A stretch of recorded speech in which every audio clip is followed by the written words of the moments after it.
Bonjour à tous, désolée du retard pour la vidéo, c'est vrai que ça n'a pas été un bon week-end.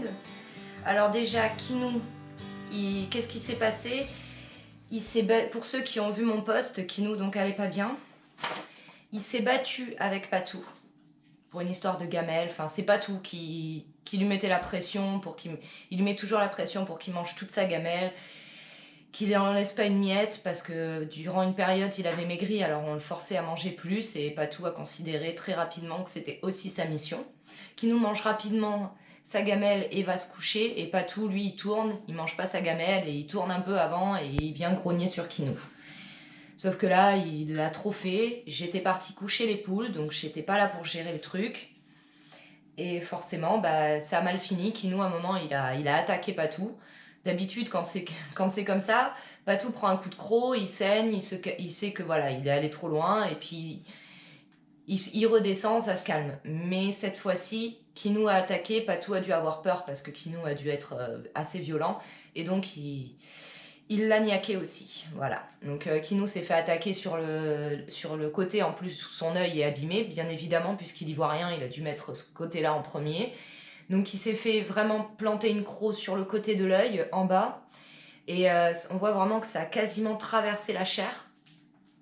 Il a plusieurs pets qui ont bien saigné aussi. Il s'est fait mal à la patte arrière. Et moi, ce qui me faisait peur, c'était le fait que ça s'est arrivé dimanche soir. Lundi, toute la journée, il s'est pas levé, il voulait pas bouger. Dans la matinée, à un moment donné, il a quand même voulu aller dehors pour faire ses besoins.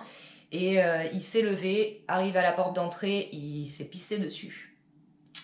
Kinou, j'ai jamais vu faire ça. Et ensuite, ses pattes se sont écartées sur les côtés, là où c'est normalement pas très possible pour les chiens. Leurs articulations fonctionnent pas comme ça. Il s'est étalé dans sa pisse et il se relevait plus, il bougeait plus. Il était inerte. Alors là, j'ai vraiment paniqué. J'ai vraiment cru que c'était la fin. En plus, je suis allée chercher Renaud, je l'ai réveillé pour qu'il lève Kinou, que je puisse le laver, qu'on puisse le remettre sur sa place. Renaud, quand il l'a vu par terre, il m'a dit bah là c'est la fin, un chien qui tombe et qui se relève pas, c'est la fin. Donc j'ai eu vraiment très peur. Puis après on a vu que ça allait un petit peu mieux, vite fait. Il marchait pas, mais bon, il était quand même assez réactif. On lui a donné du poulet, on lui a donné de la mozzarella, ça fait partie des choses qu'il préfère. Là il était réactif, il mangeait, donc s'il mange c'est que ça va. Mais arrivé hier, donc mardi, j'ai vu que son œil avait énormément gonflé en dessous et sur le côté, sachant que ça aurait dû gonfler quelques heures après, c'était juste un coup. Je me suis dit que c'était une infection, qu'il fallait l'emmener au vétérinaire rapidement, parce que sinon c'est vrai que ça aurait dû gonfler dans les heures qui suivent le coup, et pas 24 à 30 heures plus tard. Donc bref, on l'a amené au vétérinaire hier, le vétérinaire a dit c'est bien ça, c'est une infection. Donc il est sous antibiotiques pendant 7 jours. Là, je suis en train de lui réduire son cachet en poudre. Et je vais lui mettre un peu de pâté pour mélanger tout ça. Une fois que c'est en poudre, vu que le pâté est humide, ça colle bien. Comme ça, il le mange au moins. Il n'y a pas d'histoire, il n'y a pas de problème. Voilà. Ah, ben c'est une bonne nouvelle. File Patou, tu files. Ça a dégonflé son œil. Ça a un petit peu dégonflé. Le vétérinaire m'a dit que pour être sûr que les antibiotiques fonctionnent bien sur la bactérie en question, parce que ça ne fonctionne pas toujours, il fallait qu'au bout de 48 heures maximum, je voie une amélioration. Là, je lui ai donné le premier cachet d'antibiotiques hier soir. Ce matin, je vois déjà une amélioration. Donc, ça veut dire que cet antibio fonctionne. On n'aura pas besoin de passer par d'autres antibiotiques. Tant mieux, parce que j'ai pas envie de... Hein, Kinou, pas envie de te faire de deux. C'est bien. Et donc, pour les cochons, bah non, pas de cochons. Voilà, ça c'est la deuxième mauvaise nouvelle. Alors, concernant les cochons, donc on est allé les chercher samedi soir, comme prévu. Et en arrivant là-bas, déjà, c'était pas du tout ce qu'on m'avait décrit. Alors moi, j'avais eu des photos, elles étaient bien en chair, dans du foin, sous un abri, tout ça. Là, elles étaient dans un enclos avec des tas d'ordures. C'est pas compliqué, c'était des poubelles, voilà. C'est simple, il y avait des clous, il y avait des portes, des fenêtres, il y avait des couverts, il y avait un peu de tout. Et elles étaient très maigres, très maigres. Elles n'auraient pas dû être aussi maigres, je pense qu'elles devaient faire à peu près la moitié du poids qu'elles auraient dû faire. Je suis pas une experte, j'ai jamais eu de cochon, mais ça se voyait qu'elles étaient trop maigres. Mon frère a eu la même réflexion, Renaud aussi. Donc on a essayé un peu de les attraper déjà pour les voir, tout ça impossible. Il faut dire que on est arrivé, il y avait des membres de la famille qui étaient là puisque s'ils étaient 2 baptêmes apparemment, il y avait un baptême chez eux. Donc il y avait quand même du monde et on est entré dans l'enclos et ça a vachement stressé les cochons, ce qui est logique. Le propriétaire des cochons, le monsieur, donc tout de suite, il s'est mis à un peu gueuler pour qu'elles s'approchent, qu'elles viennent, sauf que bon, je pense que ça a eu l'effet inverse plutôt. Elles ont été vraiment difficiles à approcher, elles étaient en panique totale. Et bon, ça c'est une chose, mais les cochons c'est jamais facile, donc ça fait partie du truc. Mais par contre, il nous dit après coup qu'il avait 4 cochons au départ. Une autre femelle et un mâle. Et que les 2 autres cochons qui ne sont plus là sont morts. Alors là, bon, ça m'a vachement refroidi, vous imaginez bien. Parce que déjà, elles ont des signes, elles montrent des signes de maladie. Et en plus, il a eu 2 cochons morts. Donc il n'y a pas de secret, elles sont malades, c'est clair. On a essayé quand même de les attraper, ça a duré un bon moment. On n'a pas réussi et surtout je trouvais qu'on était en train de leur faire du mal, quoi. On était en train de les angoisser, elles étaient dans un enclos où c'était extrêmement difficile de les attraper puisqu'il y avait des tas de poubelles entre nous et elles. Enfin, voilà, c'était assez compliqué. Elles avaient un coin où il y avait énormément de ronces, elles allaient se mettre dedans. Et donc, bon, on a fini par abandonner et au moment où on a fini par abandonner, mon frère me dit t'as remarqué que le mâle est toujours là? Et en fait, oui, le mâle... Sachant que quand il m'a dit qu'il avait eu 2 cochons morts, je lui ai dit « Vous faites comment pour vous débarrasser du cadavre d'un cochon ?» Il m'a dit un gros trou. Mais là, il n'y a pas eu de trou qui avait été fait. Clairement, le mâle était encore dans l'enclos. En fait, il était sous une énorme planche à côté d'un gros rondin de bois, donc on ne l'avait pas vu. Il y avait le crâne, en fait, juste le crâne, hein, par terre, donc juste l'os du crâne, devant la planche. Et dessous, on pouvait voir le mâle avec tout son corps, avec la fourrure encore. Donc je pense que si la tête était, elle, toute dépiotée et qu'il restait plus que le crâne, c'est parce que les cochons avaient dû le manger. Les 2 femelles avaient dû manger son crâne. Enfin bon, c'était assez horrible, quoi. C'était une vision super déprimante. Et pour les amadouer, ils leur ont amené de la nourriture, évidemment. C'est comme ça que ça fonctionne, hein. La nourriture, c'était le repas du jour.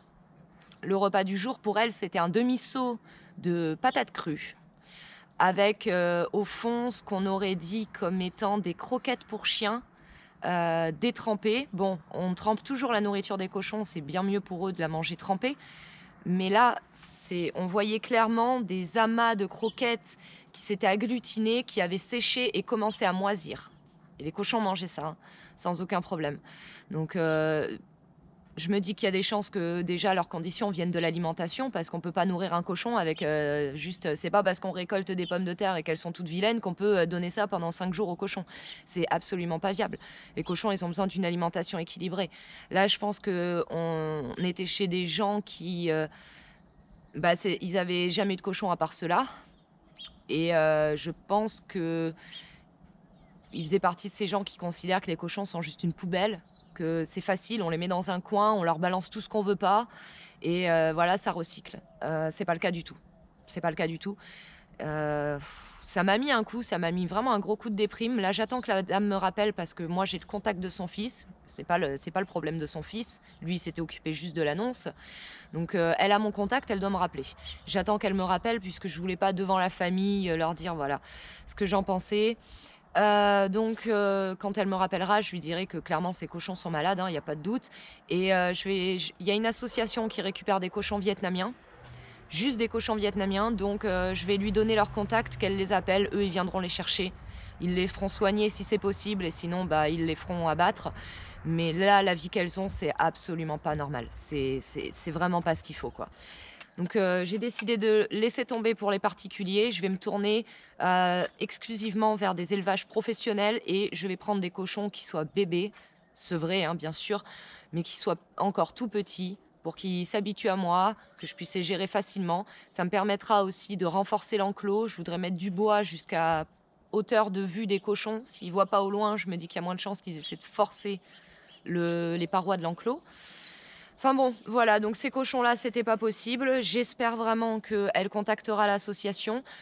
Ça, c'était pour la parenthèse assez longue des aventures de ce week-end qui n'ont pas été très réjouissantes. Maintenant, on va passer au calcul pour les poulets de chair. Alors déjà, on en a mangé 2 jusque-là, poulets. Ils sont très bons.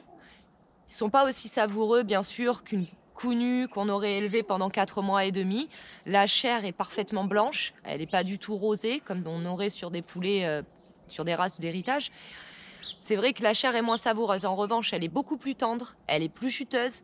Et puis bon, voilà, c'est 8 semaines d'élevage en comparaison de 16 semaines. Donc maintenant, pour les chiffres. J'avais calculé avec le prix au poids de ma boucherie. Au poids, on est à 8,99 €, donc 9 € le kilo. Pour la quantité de poulet que j'ai récolté, disons, à la boucherie, je serai sur du 662,40 €. Et là, TTC, avec toutes mes dépenses, je suis à 327,50 €. Donc, j'en ai eu pour 200 € de farine pour poussin, d'alimentation.